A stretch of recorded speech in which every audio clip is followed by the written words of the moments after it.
أعوذ بالله من الشيطان الرجيم نحن نقص عليك أحسن القصص بما أوحينا إليك هذا القرآن وإن كنت من قبله لمن الغافلين رب اشرح لي صدري ويسر لي أمري واحلل عقدة من لساني يفقهوا قولي فالحمد لله والصلاة والسلام على رسول الله وعلى آله وصحبه أجمعين أما بعد. Once again everybody, Assalamu alaikum wa rahmatullahi wa barakatuh. I'm continuing my introduction of the parallels between the story of Yusuf alayhi salam and of Musa alayhi salam. And in the middle of this series, I'll say something that I will say at the end, but some concepts need to be iterated more than once so that they become sort of etched in your mind. And that's something to do with the word qasas. Qasas in Arabic doesn't actually mean stories. The word for that in Arabic is qisas. The plural of qissa is qisas. The word qasas is a masdar, it's an infinitive noun. What that means is an account or telling an account. And it's important because Allah describes the stories that He tells of the Quran, He calls them qasas. And what that means, literally the verb qassa means to follow step by step. And it's the imagery of, footsteps in the sand and somebody's following, tracing somebody else's footsteps. So when a person is telling you a qissa and they're telling the account, they're walking you through steps that somebody already took, right? And they're walking you through that journey step by step by step. So it's tatabbu', it's following closely is literally the meaning of the word qissa. Now Allah uses that word both for the narrative account of Yusuf alayhi salam and for Musa alayhi salam. It's interesting that both of those stories are following each other step by step by step. In a larger sense, what it also means is that all of the stories in the Quran follow one another step by step by step, creating one journey. Meaning, whether it's the story of Adam alayhi salam or Ibrahim alayhi salam, or it's the people of the cave, or it's the story of Zakaria alayhi salam, etc. They're all part of one large way of looking at the world, and they're not disconnected from each other. They're building on the same lessons and the same wisdom, and they're creating a holistic worldview. And so in storytelling, sometimes you've got one story that has pretty much nothing to do, has no reinforcement from another story.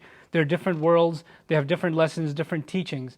But these accounts that Allah is telling us, they follow each other step by step, not just in history, but also in the wisdom that they have to teach and the guidance that they have to give.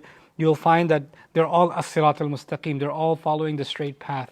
So the imagery of steps and path and journey are important in the language of the Quran, in the journey of guidance. That's why you find in the path of Allah or the straight path, here you find steps. نَقُصُّ عَلَيْكَ أَحْسَنَ الْقَصَصِ. But anyway, so coming back to where we were in our discussion, we left off on 14 parallels between the trial phase of the career of Yusuf alayhi salam and the trial phase of the career of Musa alayhi salam. Just to remind everybody, Yusuf alayhi salam was tried by the minister's wife. That was his fitna, that was his trial. And Musa alayhi salam was tried when he tried to rescue a fellow Israelite from the clutches of an Egyptian soldier and threw a punch. Right, so those are the two trial episodes in these two stories. So we're at a point now in the story where Yusuf alayhi salam has run to the door, and Alfa ya Sayyidaha ladal bab, they found the owner of the house, meaning the husband, at the door. And she immediately points out, ما جزاء من أراد بأهلك سوءا إلا أن يسجن أو عذاب أليم. What should be the compensation of someone who wanted evil, who intended evil for your family, huh? Look at this servant of ours who's going to do evil with me. He should be imprisoned or at least tortured with painful torture. So she falsely testifies. And her intention is to take guilt off of herself. Well, if she can't throw herself under the bus, might as well throw him under the bus, right? Somebody's got to look guilty. So that's what she tries to do. So her intention is evil in doing so. And her intention is to take attention away from herself, because she's the actual culprit. By contrast, in the story of Musa alayhi salam, you find the second time around when he ran into this criminal who was in trouble with another cop, and he decides not to help him this time. He's just going to not get involved, So he says, that you are definitely from the kind of people that commit this kind of crime all the time. And so he's not going to get involved, and eventually he notices that he's about to get killed. فَلَمَّا أَنْ أَرَادَ أَنْ يَبْطِشَ بِالَّذِي هُوَ عَدُوٌّ لَهُمَا. And finally, when he decided to get off his back and decide to go in and help this soldier because he was going to get killed. The criminal was going to get killed, and he figured, okay, I won't help him punch another soldier, but I don't want him getting killed either. So he tried to get towards him to try to help him.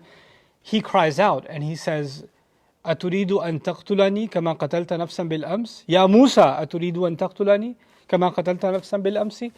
Musa, are you trying to kill me like you killed somebody yesterday? Now part of that testimony is true. He did kill someone yesterday. But the intention for that testimony is actually again evil. He's taking blame off of himself. The cops' attention will be diverted from arresting him for a crime. He just found a murder criminal. Right? So it's diverting attention. So both of them have evil intent of diverting attention from themselves. They're not interested in testimony for the purposes of justice.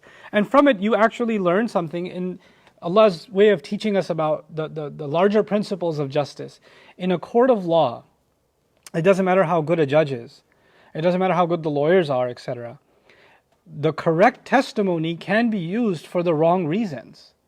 Correct testimony against person A can be used to hide the actual, doings of person B, right? Because all the focus came on this and distracted from what somebody else did, So yes, there's false testimony and that's criminal, but correct testimony can also be used for criminal activity. It can be used to deflect attention from another crime that's taking place. Now we come to another advantage. She is taking advantage of the fact that she's a master. I actually alluded to this before. She's taking advantage of her influence over him because she's his boss. And on the flip side, the culprit is trying to take advantage in the story of Musa alayhi salam because he's a slave. He's a poor slave who's getting beat up. So he's using pity to call on Musa alayhi salam and take advantage of him. So again, I remind you that sometimes people will try to take advantage of you and try to get you to do the wrong thing or get involved in something you shouldn't be getting involved in because they have an influence over you, like she has an influence over Yusuf. And sometimes people get you involved in something because you feel bad for them, but your pity for them doesn't mean that it's a good idea to get involved. Maybe they're up to no good. Or maybe this thing is not something you should be touching or getting involved in. So they're getting to your better senses and your mercy, they're appealing to your mercy, and you're entangling yourself in something that you shouldn't be entangled in. Then Yusuf alayhi salam's case and Musa alayhi salam's case, interesting when the things come to light, you see two different kinds of evidence. What exonerates Yusuf alayhi salam is that the shirt is looked at. If she really thinks that he was trying to take advantage of her and his shirt is ripped, then in order to defend herself, she must have torn his shirt. But his shirt would be ripped from the front, but in fact it was ripped from behind, which means he's running away from her and she's grabbing him from behind. So he's not the criminal, she is. She's the culprit. So it was material evidence that was used to establish Yusuf's innocence. On the flip side, there is no material evidence. All you have is witness testimony. It's true testimony of the criminal, but that's all you have. And those are the only two kinds of things you can bring into a court of law. Either you can bring in evidence or you can bring in material testimony. That's pretty much the only two things you can bring to make a case. And you see both of those things being brought in these two cases. And this is again an important feature of contrast between the two stories. It was proven that Yusuf is innocent.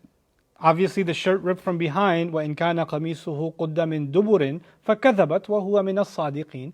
If his shirt is ripped from behind, then she's the one who's told a lie, and he's telling the truth. He's from those that speak truthfully.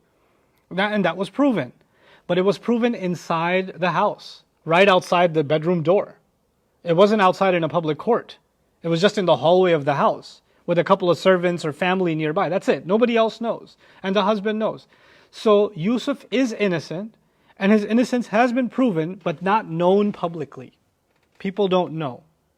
But Musa alayhi salam, when the man was coming, when he was coming to rescue the man, but the man actually thought that that Musa alayhi salam is gonna kill him, and he called him out in public. You want to kill me like you killed someone yesterday? He incriminated him, but he didn't incriminate him privately. He incriminated him publicly. Now this is important because as a matter of fact, these kinds of cases, if you incriminate somebody publicly, for example, there's a danger of a mob mentality, right? People decide to become judge, jury, and executioner all in one because you called somebody out publicly. And when you incriminate people or put people on the spot publicly over and over again, it might be that it starts with rhetoric and riots or people that are just protesting and things like that. And somebody goes a little too far and burns somebody's house down or burns a car or takes some action or, things escalate. When you create an incriminating narrative against a group of people or even an individual, it's not just justice that's being served, a mob mentality is created. So that's one extreme of injustice. When you decide that you're going to talk about guilt and innocence just openly on the street. This is something that should be discussed in a court of law with all of the evidences and people that will actually deliver justice. That's when this should be discussed, not in a public circus. On the flip side, Yusuf alayhi salam's innocence has been declared, but the evidence is hidden away, right? And the fact is, pretty soon he's going to end up in jail. We already know what happens. Hindsight is 20/20. He's going to end up in jail. And the reason he ended up in jail is because the evidence was never made public. Had this been publicly known, he could never have ended up in jail. You understand? It's only because it was kept hush-hush that it was kept, this was done. So what's the balance in between these two? And both of these extremes led to injustice. Both of these lead to injustice. So what's the balance in between? Evidence cannot be hidden, but it must be declared to the proper authorities. It has to be declared to the proper authorities. And that's the balance in between these two sides that created an unjust scenario. In fact, because a police officer was killed, right? A soldier or a police officer, because it was a military state, right? The police, in the case of Musa alayhi salam, secretly decided that they're going to kill him. They're thirsty for blood. They're not interested in arresting him and bringing him to trial. They want to execute him. They want to kill him, right? So there's elements of injustice on both sides. One, because it wasn't brought to the proper authorities, and the second, because the authorities themselves were corrupt. They're the ones that are looking to kill you. The job of a police officer is not to kill you. The job of a police officer is to arrest you and bring you to justice. They're not the justice. They're the enforcement. They're the public safety, but they're not the ones whose job is to kill you. So that's the kind of the contrast you see between the two. Yusuf alayhi salam is, as he says, إِنَّهُ رَبِّي أَحْسَنَ مَثْوَايَ, when he told the minister's wife that I won't be doing this because I'm loyal to the one who gave me housing, who provided for me, who took care of me. The Rabb is referring to Allah, but Mufassirun also say, like I mentioned yesterday, it can refer to the master of the house also. So I'm not going to do that. I'm loyal to him. He's been good to me. I'm going to be good to him. On the flip side, Musa alayhi salam, his animosity towards the Egyptian soldier and what he did, part of it was he's seen that injustice every day. So he's got an animosity for Egyptian rule. And he knows that his adopting mother always makes dua, Najini min al-qawmi al-zalimin, rescue me from the wrongdoing people. So even though he's royalty, he doesn't see that as a privilege. He doesn't see that as a perk that he gets to enjoy. I had some kids watch The Prince of Egypt just to get some perspective, because the Disney version of Moses, of Musa alayhi salam, is so far from the Quran. Like they're showing him running chariots and having a good old time and partying and knows nothing of a God, and he's, even at some point womanizing, and ma'adallah. They have these attributions to the prophets, and eventually he finds Allah, he finds God, after the accident happens, But the Quran paints a completely different picture. He's being raised by a believing woman. He has a believing character from the beginning, and actually what's the description of his early years? فَلَمَّا بَلَغَ أَشُدَّهُ وَاسْتَوَى آتَيْنَاهُ حُكْمًا وَعِلْمًا. Wisdom, knowledge, ihsan, maturity, strength. These are the qualities of Musa alayhi salam, not what you see in the Disney version. And a lot of times people think they're going to watch those movies and they'll learn something about the prophets. No, you won't. You learn about somebody with the same name and a Disney story, and with some elements taken from the actual story. But the Quran, one of its roles is to tell the account as it actually happened, and to exonerate the prophets from some of the claims that are made about them. They are pure from those claims. So anyway, one is partly loyal to the Egyptian ruler, and the other is partly has animosity towards the Egyptian ruler that led him to do that. Now, Yusuf alayhi salam is told to keep a secret. Yusuf a'rid an hadha, wastaghfiri li dhanbiki. When this whole thing came out and it was proven that he's innocent, word's going to get out, right? And word got out, leaked anyway, but Yusuf is told, you be quiet. Rumors can spread, But rumors will become facts if you open your mouth, right? Because it happened to you. And until you open your mouth, all there will be rumors. And rumors will be all different kinds. All kinds of rumors will spread. So you need to keep quiet. And he had to tell Yusuf alayhi salam to keep quiet because he's a politician. He can't afford a scandal because it hurts his political aspirations, right? He's a public figure. So he's telling Yusuf alayhi salam to keep things hush-hush. On the other side, Musa alayhi salam, the killing happened in the middle of the day, but nobody was around. And he decides to keep it a secret himself. He doesn't go out and publicly say, I've done this wrong, etc., and it was outed later on. So the commonality being the element of secrecy. And of course, Yusuf alayhi salam, the testimony of someone, shahidun min ahliha, a witness from her family itself, from her household, said, if the shirt is ripped from behind, then she's the one who did it. And that's how he was vindicated. For the kids that are watching, vindicated means proved innocent. So he was proven innocent. And then on the other side, Musa alayhi salam, somebody testifies and he's proven guilty. So now we've got two prophets. One is proven innocent and the other one is proven guilty. You got the contrast between the two.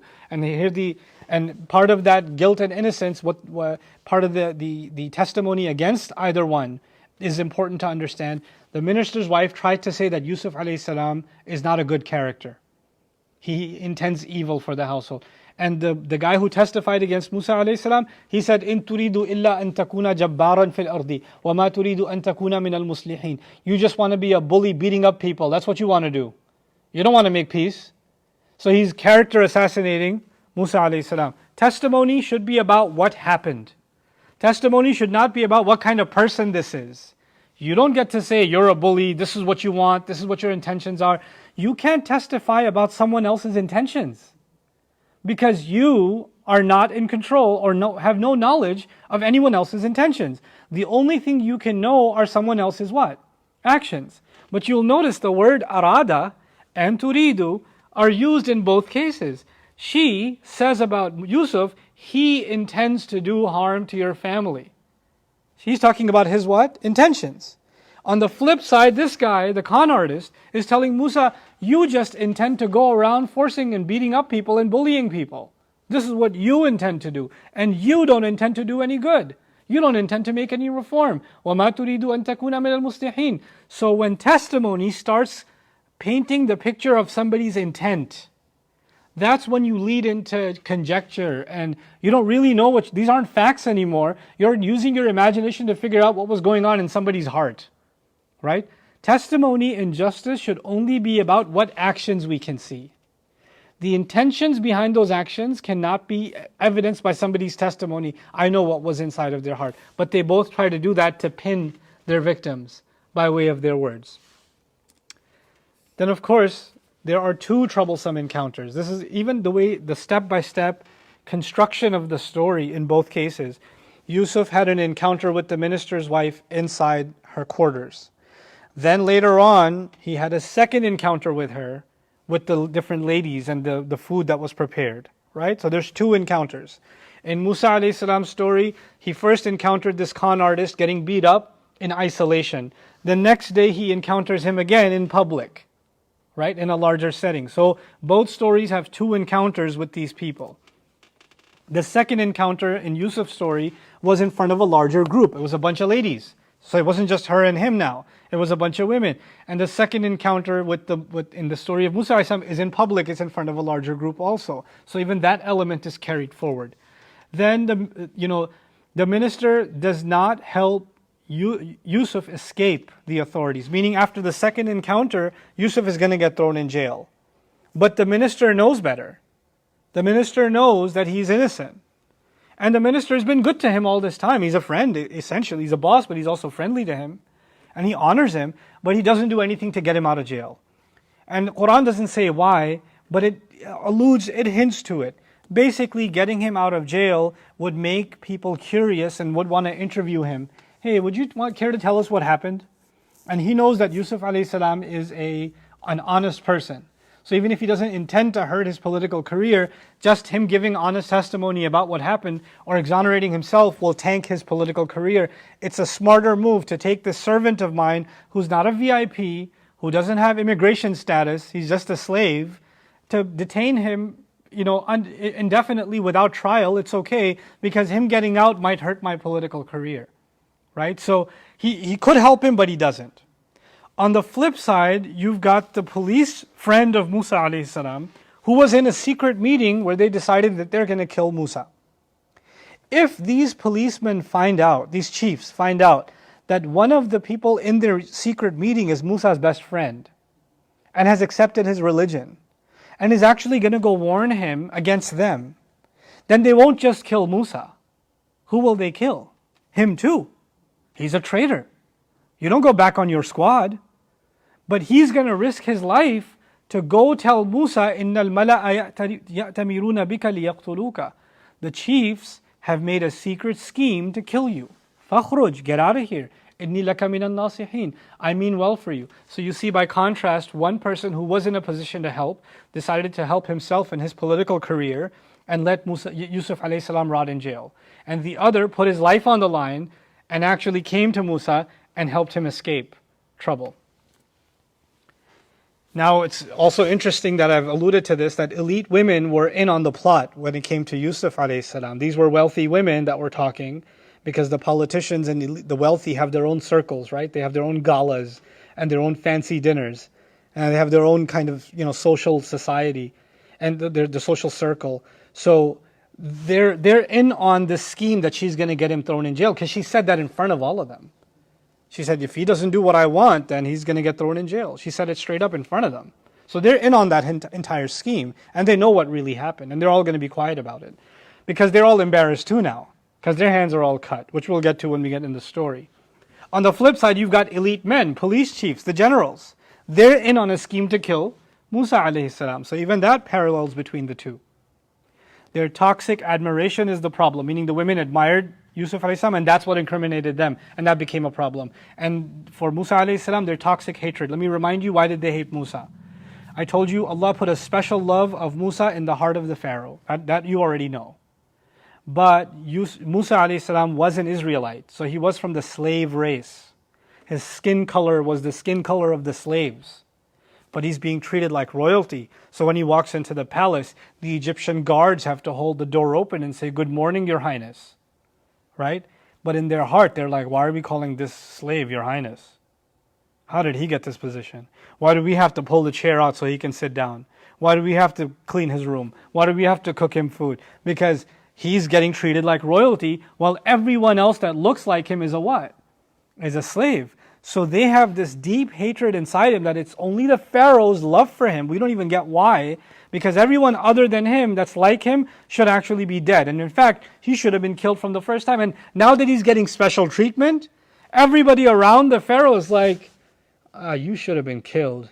It burns them that a slave is getting that kind of treatment. In modern context, we don't think that we have slavery around the world, but you have people that are different skin color than ourselves, different tone than ourselves. In any country, it's not just an American problem, but in any country in the world, when you have a foreigner who's living well, and you're used to seeing foreigners be bus drivers, or foreigners be like selling bananas on the street corner, or you're used to foreigners being like the illegal workers, construction workers, or janitors and bathroom cleaners. And then you've got one of those foreigners buying $1 million home, a couple of $1 million home in the wealthiest neighborhood where all the old money lives.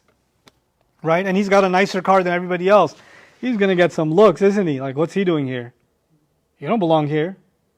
And that's exactly that mentality. They had a toxic hatred for him because he's from the Israelites, the slave race, or the enslaved race, and yet he's being treated like royalty. That's why they were hoping for a chance to get rid of him. So toxic love and toxic hate on the other side. The women's scheme is foreshadowed by the minister. What I mean by that is, when she got caught outside the bedroom and the minister came forward and said, the shirt is ripped from behind, clearly you're messed up.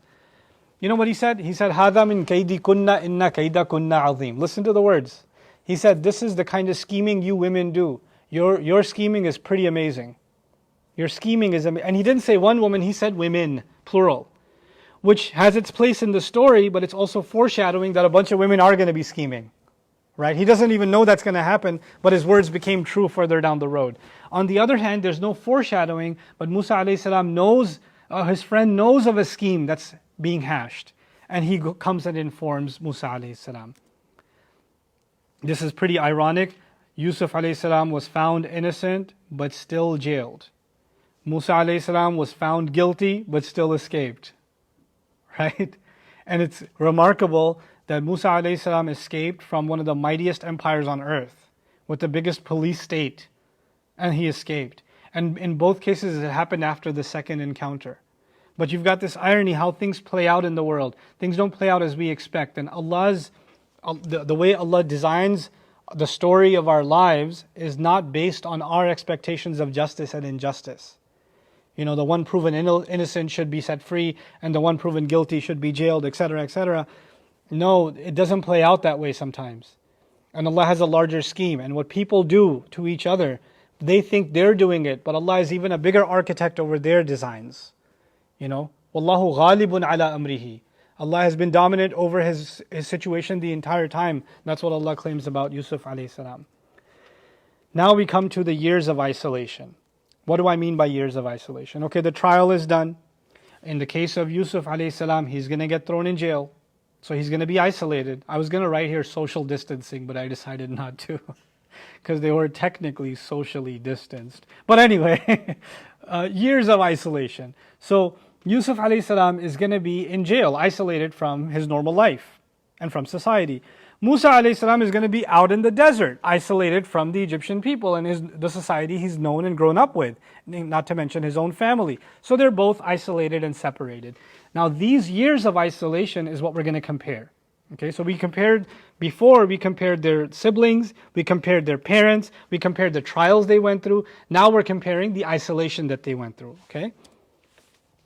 So one is socially isolated in prison, the other socially isolated in the desert. He meets two men in prison. Yusuf meets two men in prison. Yusuf meets two women in the desert.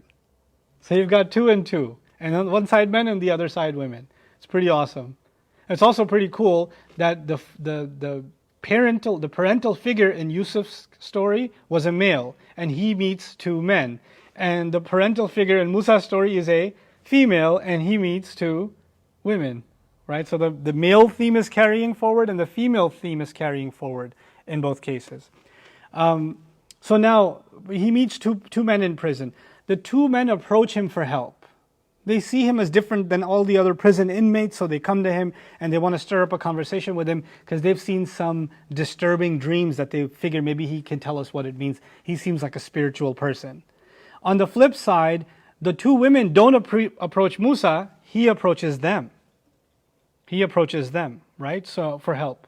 He looks like, because they were playing some kind of tug of war Olympic sport with their goats and their sheep.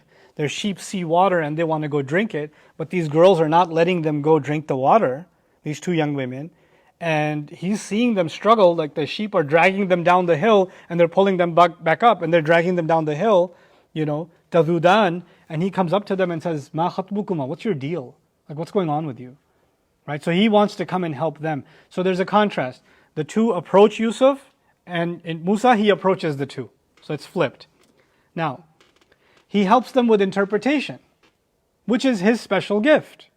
وَيُعَلِّمُكَ مِن تَأْوِيلِ الْحَدِيثِ. Yusuf alayhi salam's special ability is to hear someone talk and figure out what's going on, including dreams. Right? And so that's how he helps them. When Musa alayhi salam offers his help, what do they need from him? They need his strength. He grabs the sheep, he goes down to the water, moves the other men like flies buzzing, feeds the animals, brings them right back, and that's done deal. Because, his strength has already been described. So both the gift that Allah gave them is what they put to use. Also, we learn from it that sometimes people will come to you asking for help. And if Allah has gifted you with the ability to help them, then you should. Like, if somebody asked me to interpret a dream for them, and I don't have that skill, and I don't have that skill, I shouldn't be helping them. And if I'm not strong enough to herd the sheep, and the girls were stronger than I was, and if I go take the sheep are going to run me, not me running the sheep, and then I shouldn't go offer my help. If somebody comes to you for help, if Allah has given you the ability to help them and in what they need, you should. And if you see someone in need of help and you actually have the ability to help, then go and help. But there are also manners and ethics in helping. It's different when you help women. When you help someone of the opposite gender, there are different manners involved. So in one case, Yusuf is helping people of the same gender, yes? But Musa is helping people of the opposite gender, right? And they're both in case, by the way, it's interesting, from context we know they're young women. From context we know that, okay? Allah just says imra'atani, which means two women, but obviously they're of marriage age, which is what was said later on, so we know they're younger women. In the case of Yusuf alayhi salam, he says he met two fatayan, two young men. So even youth is mentioned on both sides. One explicitly, one implicitly. But you notice these manners that I was talking about, Yusuf alayhi salam doesn't just interpret their dream. He says, listen, lunch hasn't been served yet, but before lunch comes here, I'll have your answer for you. But sit, let me talk to you a little bit. And he starts talking about his father and his grandfather and his great-grandfather and the religion of Islam. And do you really think many gods are better than one God? And he's giving them da'wah. He's preaching to them. Look, you guys came to me, you wanted my help. I'm going to use the opportunity to give you a good message and also give you what you need. Right? But he's roping them into a conversation. And he even says, I won't waste your time. Before lunch gets here, you'll have what you want from me. But give me a couple of minutes, right? But you contrast it with Musa alayhi salam. Musa alayhi salam has also been learning about Islam. And he learned about Islam from his wonderful mother and his stepmother. So you could go up to the girls and say, let me tell you something about Allah subhanahu wa ta'ala. He doesn't do that. He just says, what's wrong with you? Ma khatbukuma. And they spoke and they said, La nasqi hatta yustira ri'a'u wa abuna shaykhun kabir. We're not going to give our animals anything to drink until the rest of the flock is done, and our dad is too old to do this kind of work. That's all they said. He doesn't say anything more. That's it. He's heard enough. He grabbed and he just took it. فَسَقَالُهُمَا ثُمَّ تَوَلَّى إِلَى الظِّلِّ. He gave the animals drink and went back and sat down under the shade. He doesn't even say, no need to say thank you, there's no price for awesomeness. He doesn't do that. Why? Because if you want to help someone of the opposite gender, genuinely, then you're not interested in conversation, because conversation can go down the wrong path, even if it's meant with good intent. So offer the help and be done with it. That's it. But when it comes to the same gender, then you should take the opportunity to give some da'wah. Right? If you're a university student, and you're a guy, are you the only human being left on earth to give this girl da'wah at the cafeteria for 3 hours? No. It's okay. If she needed help, then if she had a flat tire, they'll go fix the tire and go run for it. Get out of here. Don't stick around, because you're opening doors to fitna. And so that's actually one of the ethics we learn about helping and keeping things strictly business when it comes to the opposite gender. Now, Yusuf alayhi salam when he helped these two young men, he also kind of had an expectation. He told them, look, when you get out, because the dream interpreted that one of them will get out, right? He said, when you get out, could you mention me? Just at least mention me. Because I'm being detained here without a trial, so I don't even have a court date. Can you just at least mention me? So that maybe they'll put my court date on the docket, right? Just do that much for me. Can you do that? Of course, you helped us, we'll do that. I'll do that for you. So he expects to be mentioned. When Musa alayhi salam helped these two women, did he expect anything in return? No. So there's a contrast now. One has an expectation, the other has no expectation. Let's see how that plays out. When Yusuf expects to be mentioned, the guy leaves jail, never mentions him. Musa alayhi salam did not expect to get mentioned. The girls go home, and what do? They mention him. Sometimes Allah will open doors for you through people when you never expected anything from them. And sometimes you will expect things from people and they will never give it to you, and you'll be thoroughly disappointed. Right? And Allah is telling us these two different kinds of people. And there's another part of this. Sometimes you expect something and you spell it out, I expect something, and it doesn't happen. Other times you never asked. When you never asked and somebody helps anyway. Look, he's homeless. He looks like his clothes are in tatters. He has nowhere else to go. His residence at the moment is sitting in the shade of a tree. These girls obviously know he needs help. So when they come with help, he's not going to turn to them and say, excuse me, I didn't ask for your help. I didn't ask. I'm not begging. I have too much self-respect. I helped you because it was for the sake of Allah. He's not going to do that. When someone is offering you help, that doesn't humiliate you. That doesn't make you a beggar. When someone's offering you help and then they try to remind you that they helped you or humiliate you that they helped you, that's something else. But when someone's genuinely asking your help, your first reaction should not be, oh, this is a hit on my self-esteem. I do things by myself. I don't need anybody else. No, you didn't beg anybody, but somebody saw that you might need some help and they came and offered help. And he did. They came and offered help and he didn't say, well, no, I did that for the sake of Allah. I don't want your money. He said, no, let's go get paid. He was ready to go. On the flip side, Yusuf ﷺ actually has an expectation and it wasn't met. So we're going to meet all kinds of people. And Allah's help will come from all different kinds of ways. And sometimes we're hoping it comes from where we expect and it won't come from there. And sometimes we have no expectation, it'll come from there. وَيَرْزُقْهُ مِنْ حَيْثُ لَا يَحْتَسِبْ. Now one of the two men returns years later in the story of Yusuf ﷺ. Years later, Imam Razi says maybe 7 years later. There's no clear number. We know that bid'a sineen is mentioned. Bid'a sineen means less than 10 years. Okay, so it could be 5 years, could be 10 years, could be 9 years, whatever. It's interesting also the years of isolation in the case of Musa alayhi salam is 8 to 10 years.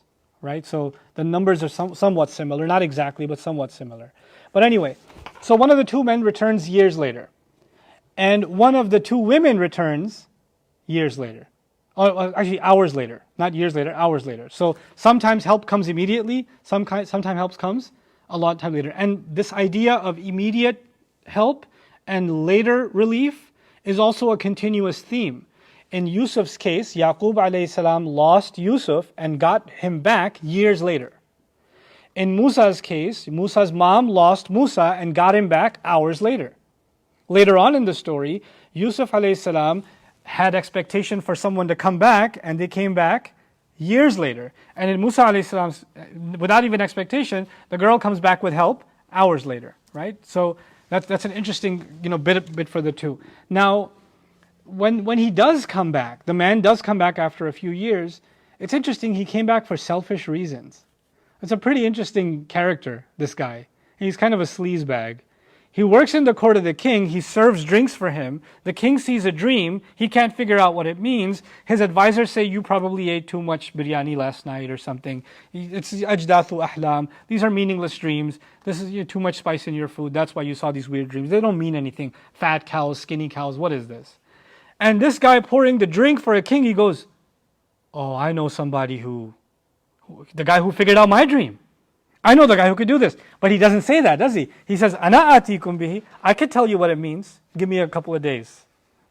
Give me a little bit of time. I'll tell you what it means. Because if he comes back with the interpretation, he knows he's going to get rewarded. He's going to get a promotion. He doesn't say, I know someone I met in prison. On top of all of that, didn't Yusuf tell him, can you just mention me? Can you at least just mention me? He won't do that. He won't do that because if he even mentions him now, not only will Yusuf get out of jail, he'll get the credit for interpreting the dream, which he wants for himself. So he comes to him, and when he comes to him in jail, he says, Yusuf, ayyuha siddiq. The Quran says, Yusuf, oh my God, my most true friend. Oh you're like my real friend, man. You're like the most true friend I ever had. What we got is real. That's Siddiq. Siddiq comes from Siddiq, which is true. Right? So Siddiq is a friend. Siddiq is a completely true, sincere friend. And Yusuf alayhi salam sees through it. He goes, I ain't telling you nothing until you get me out of jail. This is not happening. This is not happening. He's not playing that game. But he did come back for selfish reasons. And clearly, the one who wants, and that's why Yusuf was summoned, because he does have the answer, right? But who needs the answer? The king does. The king is in need of the answer, and Yusuf has the answer. So the one in need is the one calling him. This is the idea that I want to present to you. On the flip side, when she returns, when she comes back, she doesn't come back for herself.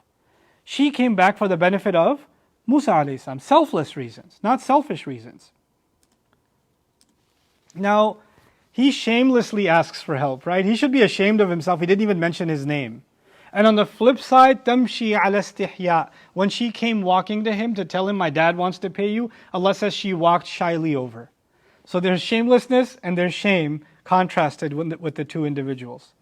So he asks to be taken out of prison. Yusuf alayhi salam asks, I want to get my case heard. And on the flip side, he was asked to come and get paid. You were asked to go. And this is about the need. Now, another interesting contrast is when Yusuf alayhi salam got a chance to speak to these two men, he told them how blessed he is. What a blessed family he belongs to. Meaning the blessings he has enjoyed in life. Now, it's interesting that he's talking about the blessings he's enjoyed in life while he's sitting in jail. Musa alayhi salam got a chance to tell his story a little bit when he finally came to get paid. And he's talking to the old fellow, the father of those two girls. Allah says, فَلَمَّا جَاءَهُ وَقَصَّ عَلَيْهِ الْقَصَصِ قَالَ لَا تَخَفْ نَجَوْتَ مِنَ الْقَوْمِ الظَّالِمِينَ. When he came to him, he told him the entire account about how he was supposed to be killed when he was a baby, and how he survived, and how they're out to kill him now, and how he's a fugitive from the law, and he's wanted for murder. Problems, problems, problems. So when he told his story, talked about how, he didn't talk about how my brothers did this to me, Yusuf alayhi salam. He didn't talk about what my brothers did to me, and what happened to me, and that I've been falsely accused. He didn't say any of that. He said how blessed I am to be part of that family. But with Musa alayhi salam, he talked about the trauma that he experienced. Right? And how he's escaped. What does that tell you? That doesn't tell you, and we exonerate, or we exalt, we hold in high honor both of these prophets. What that means is it's completely okay in some cases for you to tell someone the difficult things you went through, because they're weighing heavy on your heart, like who did? Musa alayhi salam. Allah is not condemning him for telling that story. It was weighing heavy on his heart. And on the flip side, Yusuf alayhi salam, and sometimes you can find yourself long-term in a difficult situation, and if you find yourself long-term in a difficult situation, then you need to now internalize that and focus on the blessings Allah has given you despite all the negatives around you. Right? And so Yusuf alayhi salam is going to focus on the blessings that he enjoys. Then, I've already told you this one, the king is in need of help and calls for him, but he is in need of help and gets called by the sheikh, meaning Musa himself is in need of help. A couple more left. It's just a numbers thing. They met two people in the beginning, I told you, in isolation, and they met two people. But the story only continues with one of them, in Yusuf's case, right? And then he meets two women, but the story only continues with one of them in Musa alayhi salam's case also. So with that, inshallah, I conclude the journey or the isolation portion of the parallels between the two. We've only got now the concluding pieces left, so I think we can be done with the comparisons tomorrow. I'm pretty confident, and we can get into the surah eventually. Barakallahu li wa lakum fil Qur'an al-Hakim wa nafa'ani wa iyyakum bil ayati wa dhikr al-Hakim. Assalamu alaikum wa rahmatullah. You see what I did there?